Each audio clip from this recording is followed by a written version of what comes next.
Hello, hello. Welcome to the Around the Ballpark podcast. My name is Mike Redmond. I am your host alongside Darren Redmond for your November 23rd, episode number 123. And it is hot off the press, guys. There was a New York Mets trade. As you know, myself and Darren are lifelong New York Met fans, so we have to start with that after we tell you about our fine folks over at National Tax Solutions, because this is a big deal. We're going to let you know our literally instant thoughts about this trade because it just happened. But before we do, Darren, hope you're doing well and hope that your weekend was good. Anything special happened for you this weekend? Or No. Except for my daughter's birthday and the birthday celebration. It was great. Yeah, that's awesome. What a football to say. No, nothing. No, it was huge. And for those that don't know, it was her 26th birthday. Yeah. Yep. Awesome. We're getting older. We're getting older. We are, yeah. You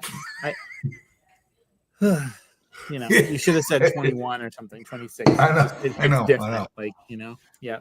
But Darren, if you wouldn't mind sharing some words over our proud sponsors at National Tax Solutions. Hey, if you're dealing with tax issues, maybe you're behind on some filings or you got hit with a lien. Let me tell you about the fine folks at the Nashville Tax Solutions. Folks know their stuff and they actually care about helping you fix it. And I've been hearing from a lot of people from Palm Bay and Fort Pierce who say that Chris Bennett and his team turned a financial nightmare into peace of mind. That's the kind of help you want on your side. This is the holiday season. We don't need you stressing about taxes anytime, especially now. So if tax stress is keeping you up, call 855-627-4829.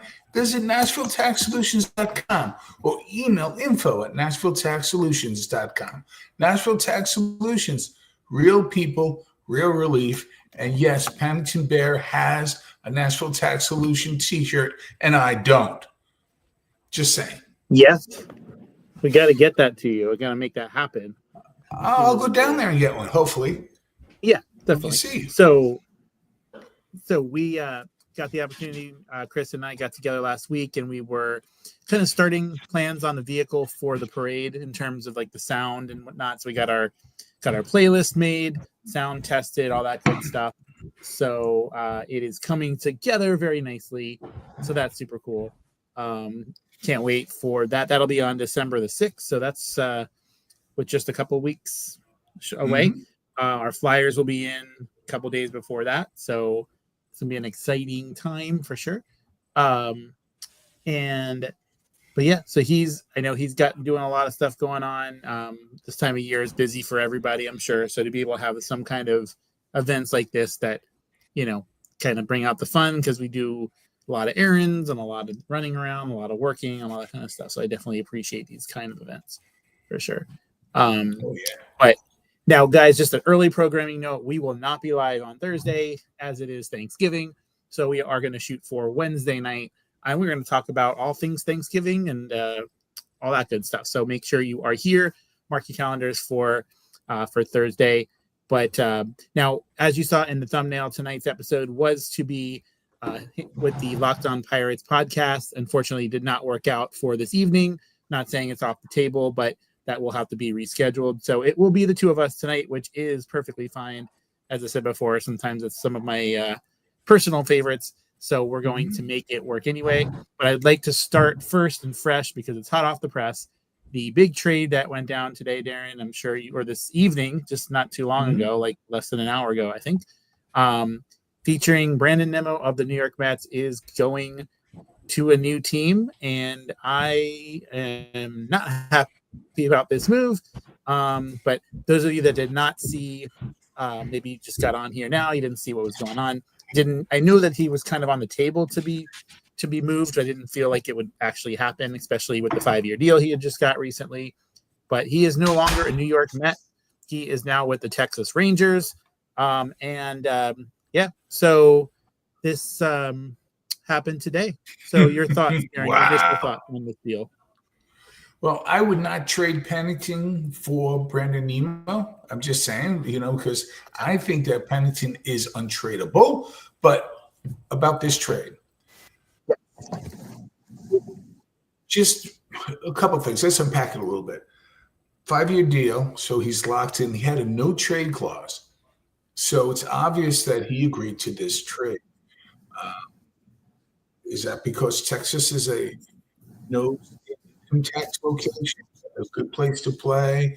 He has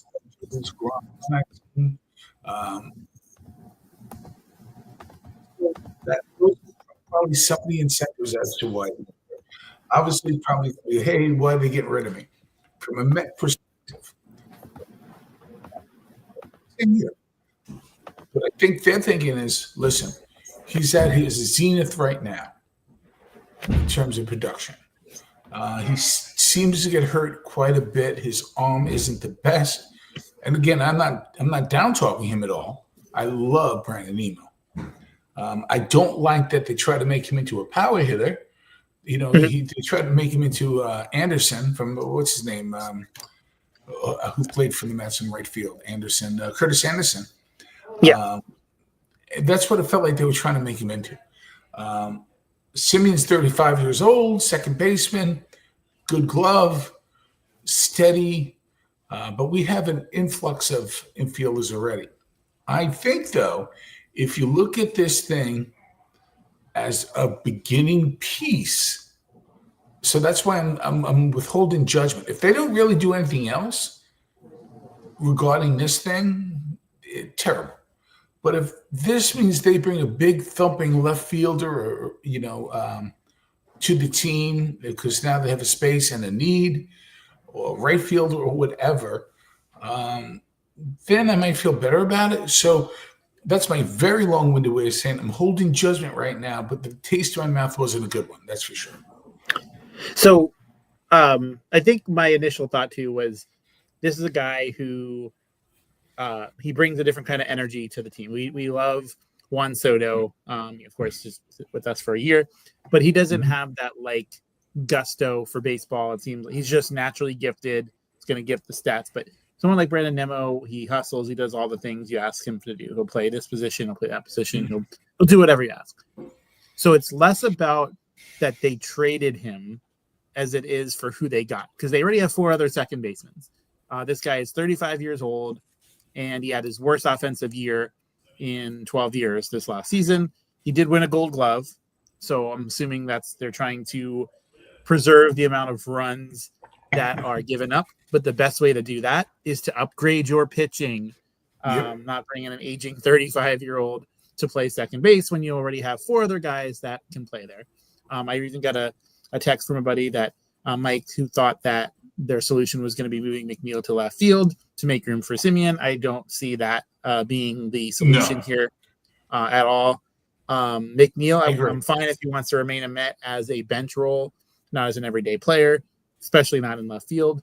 So if this is a piece, the bottom line, unless the piece that we're getting is, and Simeon's going to that team, like I don't quite, at the end of the day, I don't know if I'd be happy no matter who it is. Like they can bring in anybody, but we lost Nimmo for someone who might be just as good or a little bit better, but now we still have an aging 35-year-old second base who is on an offensive decline. So whatever number, and I think that's the point that not a lot of people are going to see, is if we do get somebody who's good for 8 to 10 more home runs than Nimmo, we're losing the same thing with Simeon at second base. So not quite sure it balances out. So not quite sure. I'd love to be a fly in the I think it had to be defense related. I think that's all. They're laser focused, or they were looking at the back of his 2021 baseball card when he had 45 home runs and 120 RBIs, but it's 2026 coming up. So I think there's some confusion.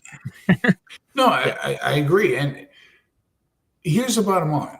Let's take the names out of it for a second. I mean, on the Mets side, you traded your cleanup hitter for a second baseman who's 35 years old. Nemo batted cleanup for most of the season. For most of the season. Yeah. So you better replace that. And so now, you have to, unless you think Alonso's gone and you move one of the infielders to first base, you just, it's like the second base Mets. I mean, you might as well just change the name. You got Beatty there, right? You got McNeil. You got Acuna. Yeah, Acuna, And who I'm a Mauricio big can play fan there of. as Yeah. well. Yeah. Oh, it's just too much. um, What's going on? I think that, and that's the thing, we don't have Alonso locked up. I think this would be an easier pill to swallow if Alonso was back, but like we very well likely can lose him too. So, is Marte gonna play left field? Like, I don't think so. Like, I no. Don't know. Again, and like you said, you're gonna reserve judgment, but why did this have to be the first move? Because now you have a fan base that's I can't imagine anybody's like, okay, I see why they did that. Like, if it's for the defense, like, is that worth, is it because of the money? It can't be because of the money. If they're looking at it as, okay, we don't have that on our books anymore. Well, Nimmo was getting 105 for 5 years. Simeon was getting 72, but for only 3 years. So it seems like it's going to cost the Mets more in the short term for him, which is awkward. Very awkward. Yeah. And so, I definitely believe that they have some more moves that are going to be on the horizon, of course. But if you ask me, it's like starting pitcher 1, center fielder 2, or center fielder 1, starting pitcher 2. And they did neither of those things. So it's just very strange. I don't know how to react other than just confusion. So,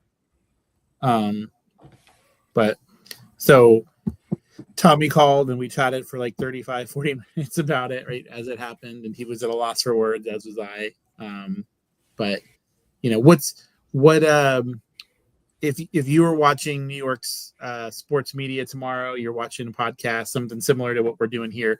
Do you see people do you see hosts being frustrated? Do you see someone turning red in the face, like screaming at the camera? Or do you think more people will be like, okay, if this is all we're doing, then I'll be mad? Without sounding like an infomercial for us, I don't really see the New York press doing stuff as well as us, but just kind of taking some of the emotion out of it and just kind of really deep diving. You're going to have a few people on WFANs of the world who are going to yell and scream, and because people like to hear yelling from their car radios. I don't know why, but they do. I think most people will have that approach that we are, a little disappointed. It doesn't make any sense now. There better be something else in here, and they better sign Alonso. My fear. I told you, if Alonso ends up with the Yankees, I'm not going to be happy. Yeah, and what other? Let's go there. What other locations do you see realistically for Alonso? Are the Yankees the lead candidate, or do you see somewhere else being on there? Because some say it's Boston. I think it's Boston or the Yankees. Those would be the two. Or the Phillies. Oof! Can you imagine? No, why not? Yeah, that place is an absolute yes. I know for Daniel Tatis, that'd be very nice. I think it's going to be. Hopefully, he'll come back to Citi Field in the Mets, but it's going to be Phillies, Yankees, Boston, and the Mets. Yes, and Rob, of course, if you just jumped on, I'm sure you might have seen it, but we're reacting live to the trade, sending Brandon Nimmo to the Texas Rangers for Marcus Simeon in second base. But we're also talking about Pete Alonso's most likely destinations. And honestly, if I had to say, it would be Red Sox 1, Yankees 2, Mets 3 in terms of likelihood. Like, I'm thinking that it's not going to be a fit with the Mets, and as much as I'd like it to be. I do see this being dragged out all the way to February, early March, unfortunately, which would be worst case scenario because Alonso's the kind of guy that needs his reps. You've seen how locked he is. Even with the home run derby, he took it so seriously, and he's got, so throwing him starting 3-4 weeks behind schedule would not be good for any team. I'm not saying he wouldn't get his stuff together, but you don't want someone like that having a cold month or two to start the season. So let me ask you this: why is he not a good fit for the Mets? I don't understand. I literally do not. Yeah, what's holding this back? Like, what's the problem? Because they were fine to shell out $700 million to Soto. So what are we missing here? What more did they want to see from him last year? Listen, all right. I know exactly. I don't know. It just seems like. And Burger Man thinks Alonso is going to go to the Angels. I Yeah, but mean, that's a place people go if they're hiding from the mafia. yeah. Because Now, let me ask you about that. Burger Man's question. Alonso to the Angels. The Angels would do the move, but then you would see the next day Mike Trout signed to the Giants, and then they would be right. stuck with Alonso. Like that would be the Do Angels you thing. think Alonso and his ego, and I mean that in a good way, do you think that Alonso wants to go to the Los Angeles Angels of Anaheim and be in the shadow of the Dodgers? No, I don't think so. No, but and you bring up a great point, Rob. He represents the Mets. Already losing Nimmo. If we lose Alonso as well, we're losing most of our identity. Yes, we still have Lindor.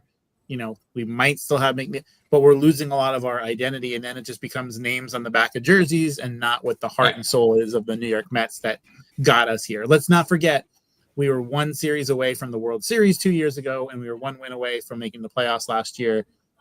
Granted, it might have been one and done with the Dodgers, but we were close. So it's just hard to unpack, on this, but it's a very likely. You don't see 1-for-1 trades in November like this. I think that's the other thing too. That's more of a January, February thing. So it's just awkward. It is. So, I mean, people talking about Tatis, right? I mean, Tatis, he had a good year. I mean, good, not great. 268, 25 home runs, 71 RBIs. I mean, would I want him? Yeah. I mean, does it make sense? Because, we have another former Padre playing right field. I mean, Soto. I mean, that might make some sense, but if we get him, that makes sense. But you got to lock up Alonso. Then you need to get pitching and, dare I say, also in a catcher. Yeah, imagine Alonso as a Dodger. Yes, and it gives me night terrors. On deck for Christ. Don't do. What are you doing to us? No, that. I think we talk about this. The Dodgers somewhere going, okay, Kershaw retired. We only got 4 aces on our pitching staff. We need to make a move. Call Skubal, call Skeens. Let's get them both on the team. So it does sound like an Alonso or a Dodger thing to do, but they did just lock up Matt Muncy, right? I think he's re-signing with the team. Yes. He's re-signing the team. I did see that Justin Turner wants to retire a Dodger. Imagine what he could have done for the Mets. Like they never let him play every day. He played 1 day a week, didn't pan out, goes to the Dodgers, and he was like what Chipper Jones was to the Mets. That's what Justin Turner was when he was with the Dodgers. Oh, 100%. And listen, I mean, think about this.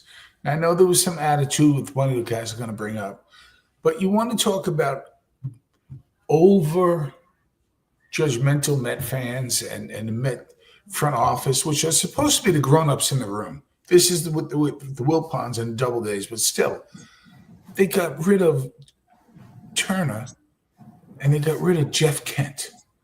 Can you imagine one of those guys playing third and Jeff Kent playing second? I mean, now, frankly, they were a little bit apart, but I mean, keep some of these guys. What are you doing? But I want to get rid of them. I'm not a Mendoza guy. Now, what do you make of? It's a lesser move, but they re-signed, and it's I think $3 million. But they did re-sign Tyrone Taylor. At any part of you thinks that they're going to put him as the starting center fielder, or is he cemented as in 2026 as that fourth outfielder? I happen to like this signing a lot because a qualified yes to your question, meaning he can be the everyday center fielder if your center fielder gets injured. He's not a great hitter, but he can play the field. So you need that late inning defensive help. You need somebody gets hurt. Yes, I agree with you, Soup. He has to stay a Met. He's the kind of guy you want on the bench. Quite frankly, we keep talking about the Dodgers. The Dodgers are full of people like this. They get the job done when they're out there. Taylor fits that bill. Yep, they do. And so I do want to, and we said at the top of the podcast. Unfortunately, our guest for this evening was not able to attend, Locked on Pirates. But Darren, you are wearing the Pirates jersey this evening, so you're all ready to go.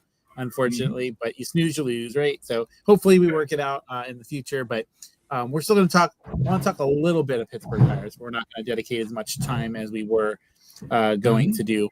But I want to start off with this. You're a baseball fan, so I thought let's have a little fun. So this is what I was going to start with, but didn't work out. So I'm going to. I want to give a shout out to our artificial intelligence that is ChatGPT. Want to have a little bit of fun of this, and I would like to talk about the worst Pittsburgh Pirates lineup of all time. Not the worst team that they've ever had, but if we had to make a conglomerate of the worst Pittsburgh Pirates that there's ever been. I like this. So I'm going to name some names because this is different. We haven't done this before. So I'm going to give you a lineup. It's basically these are people that didn't quite pan out to be Pittsburgh Pirates. So we'll see if you've heard of these people. So starting lineup, center fielder, first batter, Chad Hermanson. So it says top prospect who never panned out, hit 133 as a Pirate. I can say I do not know who this guy is, nor when he played. But if you're going to hit 133 in your career, then yes, you're qualified to make this list. But then it says second baseman. I'm sure you've heard this name, Pat Mears. And it says injuries and a controversial contract did not work out. Do you remember Pat Mears? Doesn't he sound like row 6 of the Indy 500? Pat Mears. Yes, Pat Mears seems like someone who missed the bus, didn't make it. Yes, didn't make a career. Forgot his milk at home. Yes. Now this guy, third batter on this all-time worst Pittsburgh Pirates lineup of all time, left fielder Derek Bell. He hit in his big year in 2001. He hit 173, and then he refused to compete for his job after that. So he just straight up refused. He wanted the position, and it wasn't given to him with his lackluster performance, and so he refused to compete for that. So can't imagine that would put him in high graces, and he was out of there. But wasn't he on that very kind of popular Nickelodeon show, Jake and Josh? Oh, that was Drake Bell. Sorry. Drake Bell. Yeah, I could see the resemblance is uncanny. Yes. Yeah, they hit about the same. Yeah, exactly. Yep, that was correct.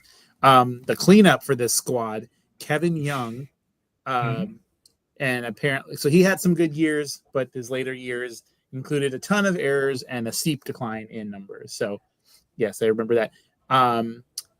Now this guy, right fielder, he was good for a while, but Jeremy Burnett, his stock went from former Met Jim Thome numbers to just So former Met. Usually the former Mets went on to other teams and did much better. That was typically the way things panned out there.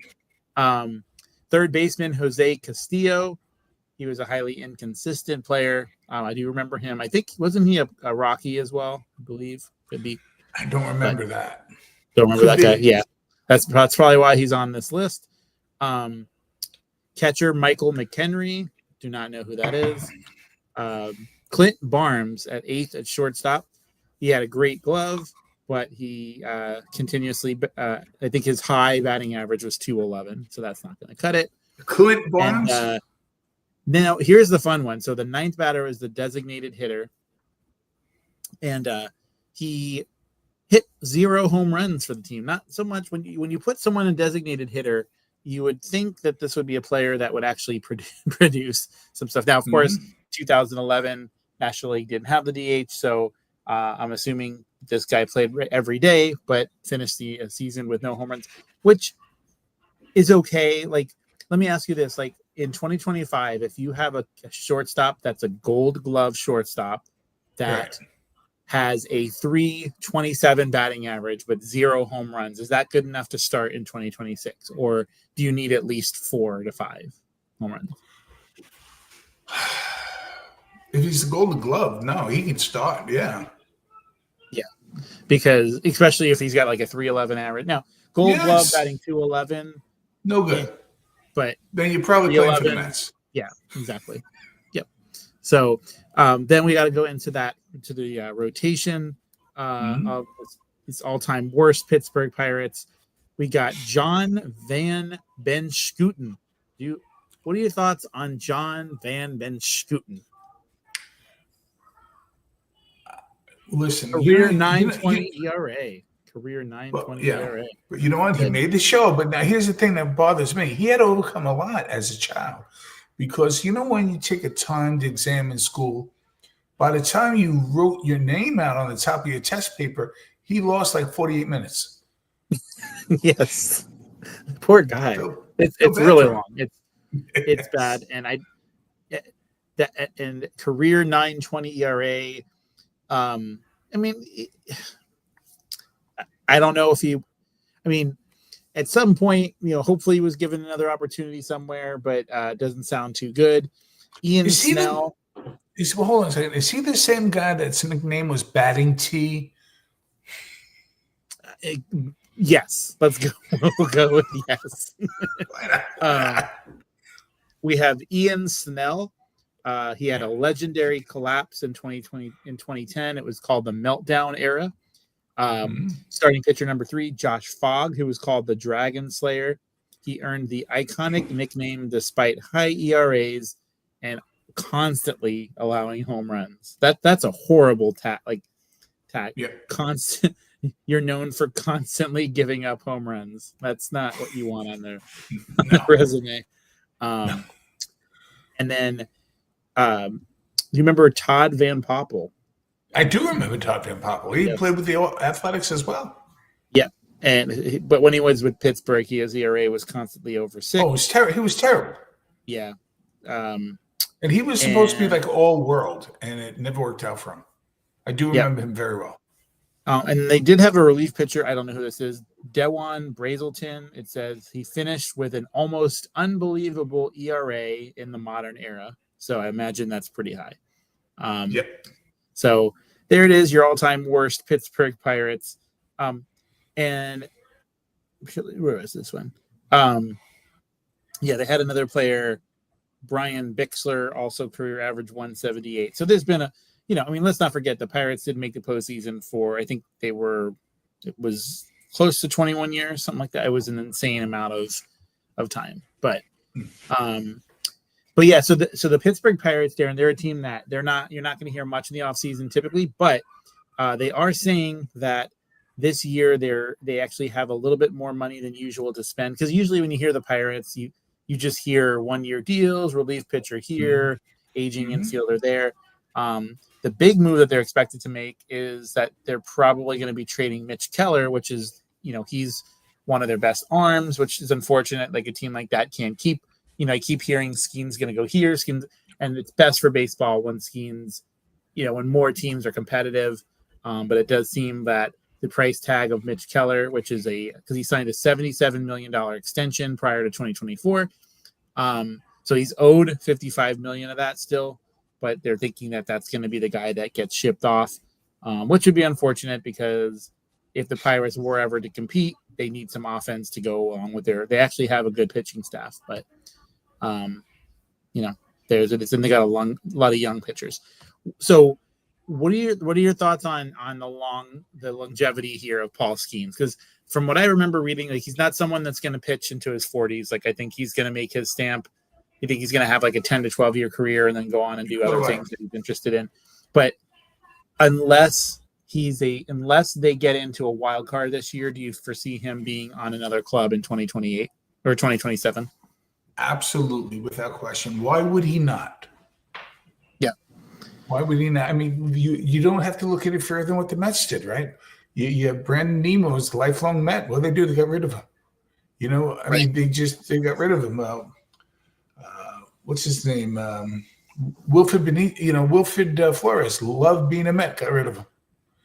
And neither one of those guys had the talent that Skis has. I mean, you look at Jacob deGrom, they got rid of him. Basically, they got rid of him. They did not do what they needed to do to keep him. So I used to be like pro team, do it for the fans. I'm just not anymore, because that is a glorious ballpark. Everybody who's gone there has said how beautiful it is. And they put not the best talent on the field. And it's not that they're not making money. They are, because they don't spend money. So they have money to spend. But it's sad. It really is. That place, they won World Series. We are family, the whole thing. We talked on the show about one of the disgusting things that the Pirates did. And yes, I'm using that word. Is they retired. Of course, they retired Roberto Clemente's number. It was in the right field corner because he played right field, cannon on the whole thing. Mm-hmm. But they got rid of that and moved it and put advertising there. That just shows not caring about the fans. Right now, I can't think of any, and I could be wrong, but if you really think about any other city in the United States, that there's a bigger discrepancy between one team and the other. Like the Pittsburgh Steelers, you think NFL teams, you always hear, Dallas Cowboys and then the Steelers in terms of most popular. But the Pirates are just so far down on the poll. And there's, you can look at Bengals, Reds, whatever, but that's close, compared to. But the close Steelers, enough. Yeah. You've been there. Yeah, close enough. The most Pirates have what I think is the most beautiful park. They have fans, but it's nowhere near the popularity of the Steelers.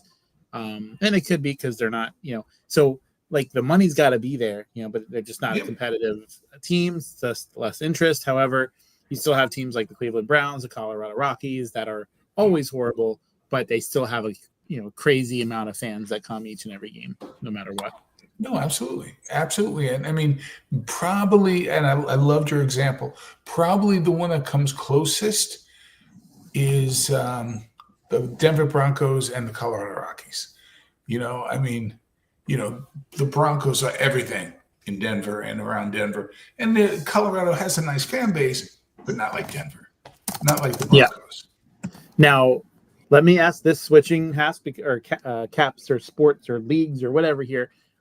Because we're kind of moving on, and Heather is on with us. Go Browns! So she is a Browns fan. We're going to talk a little football here. We're going to transition. We're going to talk a little bit about the Browns in just a minute.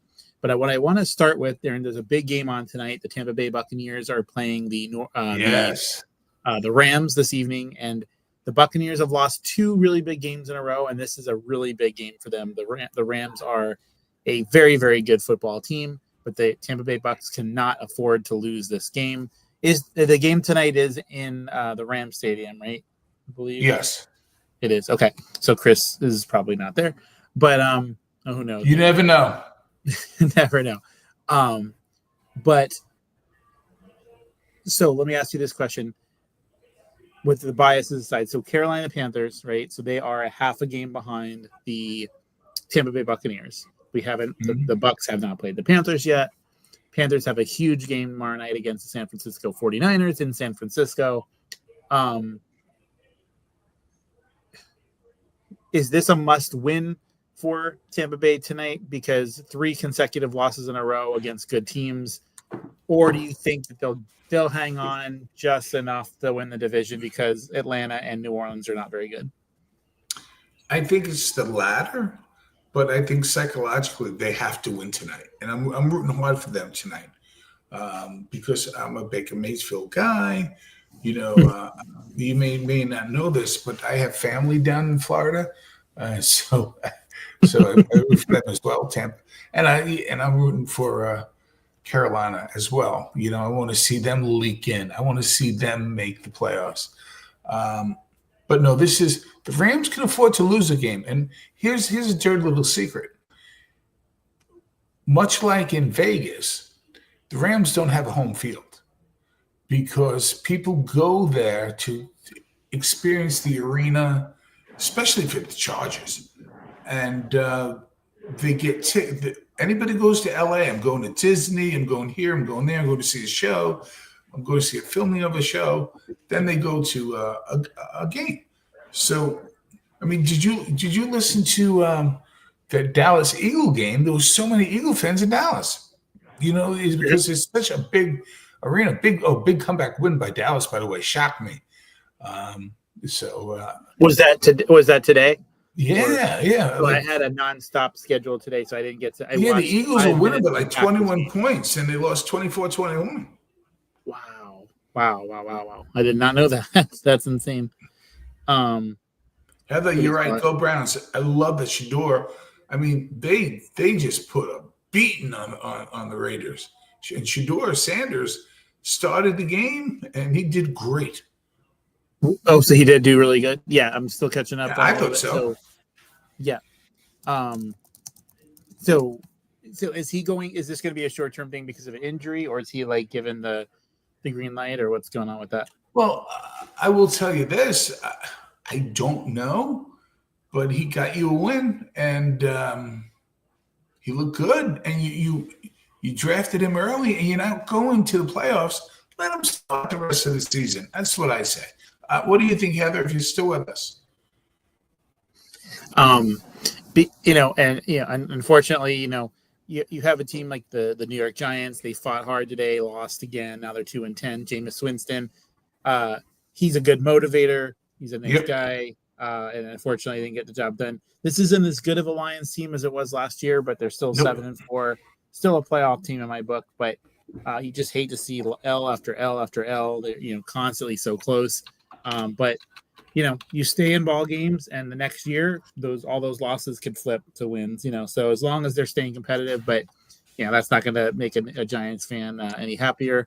But I think the Colts really. I thought the Colts really needed to win today, and they were beating the Chiefs, and they lost as most teams do. This time in overtime, Patrick Mahomes knows how to win late. Yeah, and so. Yep. But. He definitely does. So I'm excited. Late tomorrow night, Carolina Panthers playing the 49ers in San Francisco. So we'll see what happens. But last week, though, Bryce Young for Carolina, he had 448 yards passing and 3 touchdowns. That's insane. Now, it did take them overtime to beat the Falcons. I think they randomly beat the Falcons like 31-0 a couple weeks ago. But the key here is, folks, if you are a fan of the Buccaneers or of Carolina, they play 2 times the last 3 weeks of the season. They don't play once until week 15 and then again on week 17. So it's going to come right down to the wire. I love that. For both those clubs. And I think Carolina plays the Rams next week. So these next 2 weeks are going to be pivotal. And yes, Rob, the Bears did beat the Steelers today. That was a big win. I remember talking to Mark Laraquente earlier, and when I told him that the Bears were a first place team, he was like, "There's no way." But they're playing great, and that division is completely backwards. I think you could agree than I thought it was going to be in terms of standing. Minnesota, I always thought their record was a little bit better than they were, but I didn't foresee them being the 4th place team in the division. And I didn't see the result. The Packers score. I think they did. Yeah, they did beat the Vikings. So. They do have the Bears right, they're right behind the Bears in the standings. But Chicago. So, who on the bingo card, who's watching us or yourself, who had the Bears in first place, as you mentioned, and the Patriots have the best record in the AFC? Yes, they're 10-2, right? Yep. What is, because I have not seen a single Patriots game. What is the difference? Like, how have they turned the corner? What's the reason that they've made this big turnaround? So I've seen every game because my nephew is a huge Patriots fan, and where I live, really it's 3 things. The new coach Grable just speaks Patriots. He was a Patriot. So he immediately, at least short term, has full control of that locker room. The defense is a lot tougher. Their front 4, they play 3-4, sometimes 4-3, is very, very good. And Drake May is an absolutely very good quarterback. Yes. And he gets rid of the ball quick, and he's pretty accurate, though he did have 1 interception today. So Drake May is the main reason that you're thinking of. Yes, I would say Drake May. And as on deck for Christ, yeah. But now the Ravens are in first place with what happened today. What do you call it? What do you call? I was going to say, well, 1 second. I got to make sure this. Yeah, okay. You do you. Um, the obviously they've got the Dolphins, they've got the Jets in the division, so you could look at it and go, oh, that's 4 easy wins or whatever. But the Dolphins show that they didn't lay down for Buffalo last week. That was 2 wins in a row. Did Dolphins were they off this week, or? I think they're off. Okay. I think they're off this week for the Chargers, the Commanders, the Dolphins. I think the Dolphins are going to be that team that can spoil some teams' plans. Oh yeah, they're good enough to beat you if you don't show up. Absolutely. Yeah. Yeah, definitely. It's the Broncos, the Dolphins, the Chargers, and the Commanders were off this week. Yes. And I do want to pause for just a moment before we continue this chat, just to remind everybody what we have coming up on the slate here for the Around the Ballpark podcast. Again, the big day, December the 6th, we will be part of the Palm Bay Parade. We will be directly behind the both Chick-fil-A, Z88.3, Family Christmas Extravaganza, and Around the Ballpark with Nashville Tax Solutions and Sembler & Sons Paving or Plumbing right behind us as well. So it's going to be an awesome night. Definitely want to make sure you're there. We have flyers that we're going to be giving out. And with the flyers, you're going to see on those flyers that both Darren and myself will be at the Family Christmas Extravaganza on the 20th of December from 10 to 3. You'll catch us out by the dunk tank there by our booth. It's going to be so much fun, as Nashville Tax Solutions will be there as well. Sembler & Sons Plumbing will be there as well, partners for our event, which we are so very grateful of. It's going to be a great time. You want to make sure that you come out there because you're going to get a toss at the dunk tank. All you got to do is show us that you subscribe. And if you come and show us that you're already subscribed before you get to the table there, we'll give you an extra throw in the tank. But yes, Darren will be in the dunk tank. But don't worry, Darren, you won't be in there alone. We'll have others in there as well because Darren and Eileen will be manning the Around the Ballpark table there at the event. We will be interviewing all 3 finalists from the Extravaganza's Got Talent. So earlier in the day, we're going to have our top 8 finalists that are going to be performing live. And then once they are done and the decision is made who those top 3 individuals are, we're going to have some of those finalists as well interviewed at the booth as well. So that's going to be a lot of fun. And then those 3 finalists will be performing later in the day, the top 3. And then, of course, we have cash prize, $1,500 for first place, $1,000 for second place, and $500 for third place. So super, super excited for this. Yes, Darren's going to tease everyone. I let everyone know already when he's sitting in the dunk tank, he's going to keep it PG-13. Definitely PG. But we're going to have some fun with it. Yeah, you got to do a little chirping. Chirping. Yes. Hopefully the weather is a beautiful 72 degrees. Now, Darren, what is the, just be prepared. We don't know what kind of temperature we're going to have on December 20th. We believe for 72 degrees, but we've seen everything above and beyond. We've seen 50s, we've seen 70s, we've seen 90s. Well, right now, do some weird things. Well, right now we're 39 degrees. 39 degrees. Okay. So, yeah. I can tell you for sure that it will not be 39 degrees. So if it is, there's still no getting out of it. I'm just saying. No, yes. Absolutely. But just kind of want to make sure I reminded everyone of that, but the time is coming, just a few more weeks for that. So I wanted to make sure reminded everyone of that. And we will be live next on Wednesday evening, 8:00 to talk some Thanksgiving shenanigans. What are your family traditions on Thanksgiving? Who do you like to have over? Who do you not like to have over? All that good stuff. What's your favorite part of Thanksgiving? Are you what kind of pie? All that good fun stuff. We're going to have all that banter. And then, of course, are you a person that wakes up the day after Thanksgiving and immediately throws all the fall decorations into the bins that are probably needing to be replaced? Let's be honest. Some of those bins, like when I was getting the Thanksgiving stuff in, I'm like, I think it's time to upgrade the bins. But are you someone that waits a little bit, or are you a Black Friday, I'm going to put Christmas everywhere kind of person?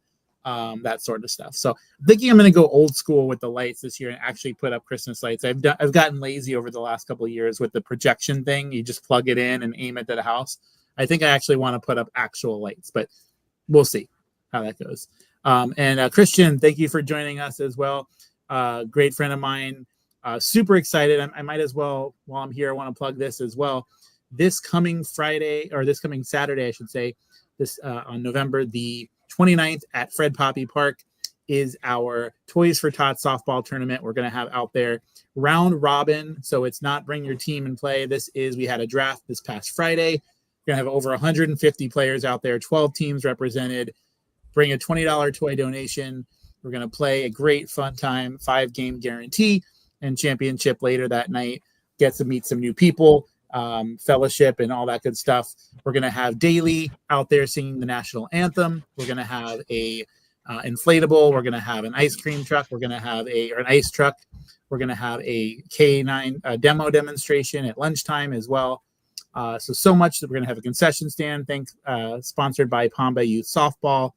So much good stuff that's happening. So you want to make sure, even if you're not signed up to play, but you're in the Palm Bay area, make sure you come out and support this Saturday, November the 29th at Fred Poppy Park. The weather is supposed to be beautiful. So you definitely want to make sure you're there. I'm excited. I got my team. Christian's got his team. I think we play like the second game or third game of the day, something like that. We're in the same bracket. So at some point, our worlds will collide. So yes, it's going to be a great time. And I actually let Christian know yesterday about the family Christmas extravaganza. He's excited. He's going to bring his friends out there. And it's just going to be a fantastic time. What do you think is because you're going to be coming in your first one. I've shown you the video, Darren. What do you think outside of our own booth? Because our booth's going to be the best. But outside of that, what are you looking forward to the most? Like of everything that you've seen, what do you think? The vibe. Literally the vibe that says this is free and your family matters. Whoever you are, wherever you are in life, your family, you as an individual, you matter. And we're here to serve and we're here to entertain. And we value your existence because you exist in the world. I mean, I really get that feeling from the video that you shared. And I can't wait to see it firsthand. Yeah, and it's going to be cool this year, too, because the display is going to be different. So where the stage is going to have an open view of the entire park. Usually we had it in a different spot where if you were in certain areas, you couldn't see everything. So shout out to the team that we're going to be doing that. Yeah. It's going to be a great time.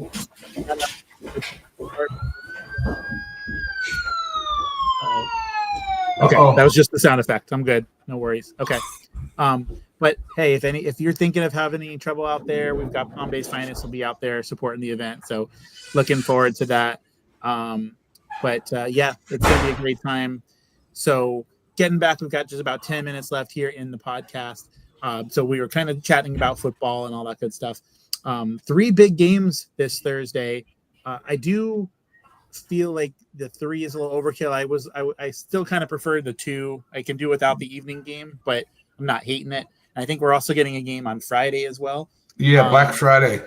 Yeah, but good games on Thursday though.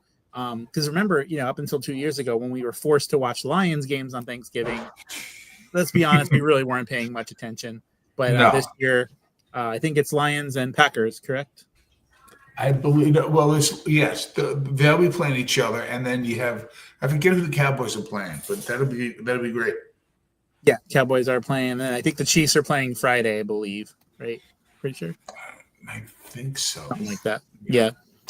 Where do you see them falling into this? Because they're at 500 right now, or pretty much close to it. And they're outside of the playoff picture. So the Chiefs, since they won today, they're 6-5, so they're right back in it. Oh, they did win today. Okay. Who do they play today? That was who did they play? Oh, it was kind of disappointing that they lost. The Colts, right? Colts, yeah. Yep. That was a huge win then for the Chiefs because they would have been a real bad one for the Colts and losing to a lot of good teams and stuff. So yeah. I think they, I believe they'll still be there in the end. There's still a lot of football to be played here, but this is a big statement win for them. But are you concerned a little bit about the Buffalo Bills? Obviously, very much. Very much. Because their line looked terrible. Because their offense looked so great. 6 touchdowns against the Tampa Bay Buccaneers, but they gave up so many points. Then they lose this one. They lost to the Dolphins. I could see the panic sitting in a little bit, and Patriots are doing what they're doing. In most years, with the record the Bills have would still be good enough to be leading the division, but this year now, you're 2 games back, and then you already lost head to head. That turns into 3. You're running out of time to secure that spot. So, it is what it is, for sure. Oh, absolutely. But anything else in the sports world you wanted to cover in our last few minutes here? I know we hit the big points, but I think you're getting it via text message right now. There was another trade with the Texas Rangers. Okay. Let's see if this happened. Let's see. I'm intrigued. Let's see. Oops. Oh no. All right, guys, right hot off the press. Let's see here. Oh, yes. It's partially loading though. Paddington is another Paddington trade. Did you see what happened? Did you see it? It's cutting off at the bottom. Let's see here. Oh no, I have to hit log in. So bear with me, folks. Important. Bear, get it, bear. This is a big deal. Those that don't know Paddington, he is a great friend of the show. We love him. Okay. So I see him wearing the Texas jersey, so he's officially a Texas Ranger. Now, still no pants. Still no pants. Would you be willing to contribute that much? Because is he making league minimum, or what's the salary? Well, he has to. Okay, he has to. So, will he be required to wear pants on game day?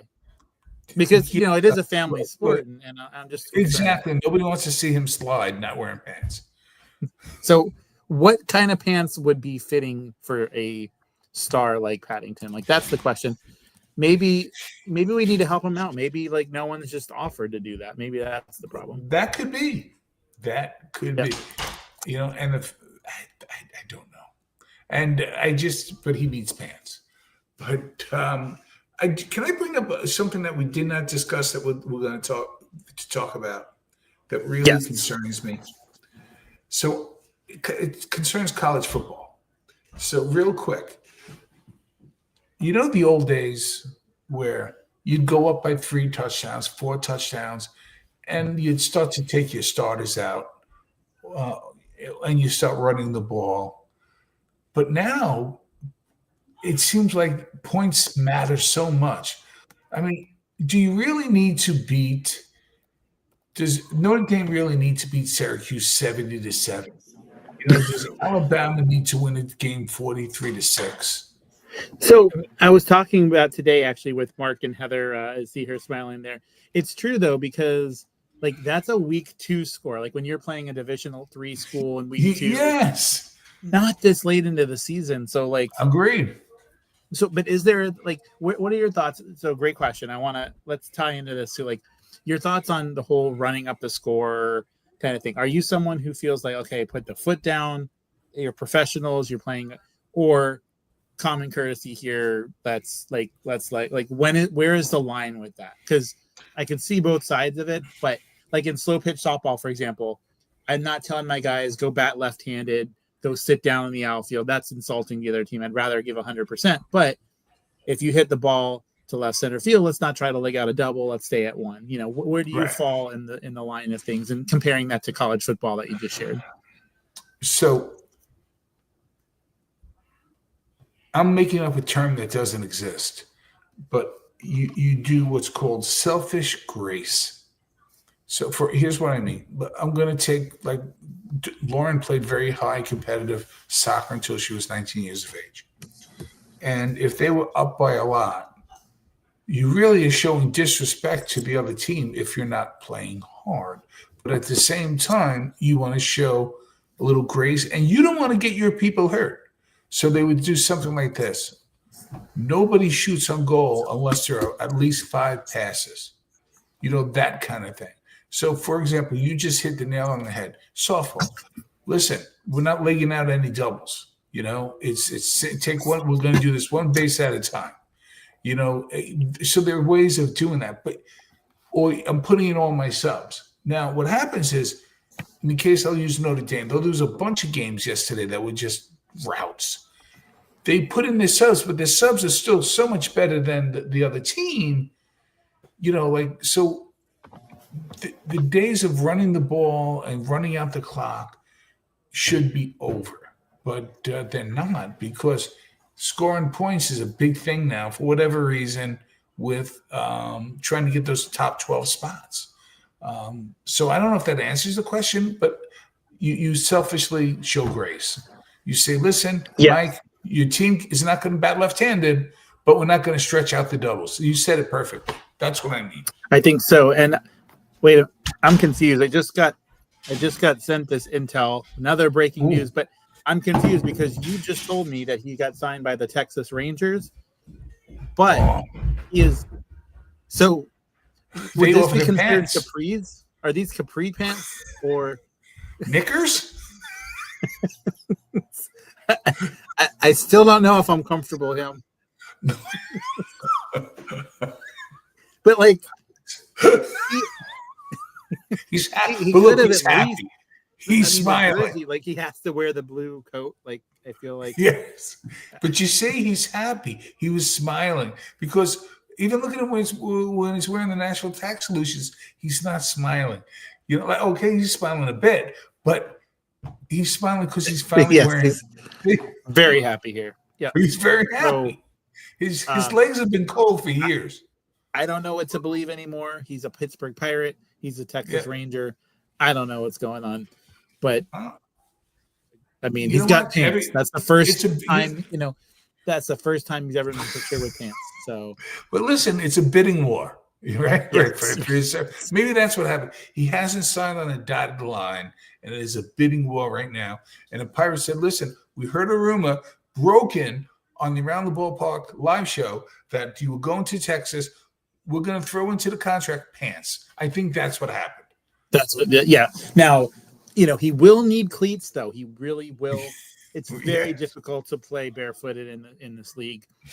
But maybe they're going to play Colorado, the Rockies, a lot, so it won't matter. But that's true. Yeah, that is true. Unfortunately for them. But Darren, this was a blast. We are out of time for tonight, and thanks all of you guys. We actually had a steady 16 of you guys on with us this evening, so very much appreciated. Thank you, Heather. Thank you, Berger. Thank you, Rob. Thank you, Christian, and everybody else along the way that jumped in. And I just didn't see the comment earlier from Heather. We'll have to give them credit for trying. They play in such crazy lake weather. Yeah. They keep fighting. But yeah, no, this is a blast. Again, we're going to be on live next. Scheduling change on Wednesday night, not Thursday, because Thursday's Thanksgiving. So Wednesday, we're going to talk all things Thanksgiving and fun stuff like we mentioned earlier. So you want to make sure you were here for that. Darren, any final thoughts before we shut this thing down? No, I just loved it. I love it. And I can't wait to see you in a couple of weeks. I'm looking forward to Wednesday already. I really am, because we do some fun stuff here. Do some fun stuff. And one of the cool things with the holidays too coming up, I'm going to be there's going to be a lot of additional comment, shorts here, shorts there, with more time available. We'll be able to kind of put out a little bit more content as well, which will definitely help things moving along. But definitely enjoy, everybody. Thank you for being with us. Enjoy that Tampa Bay Bucks game that's on right now, and the rest of your week. And we will see you Wednesday. Till next time, we'll see you around the ballpark.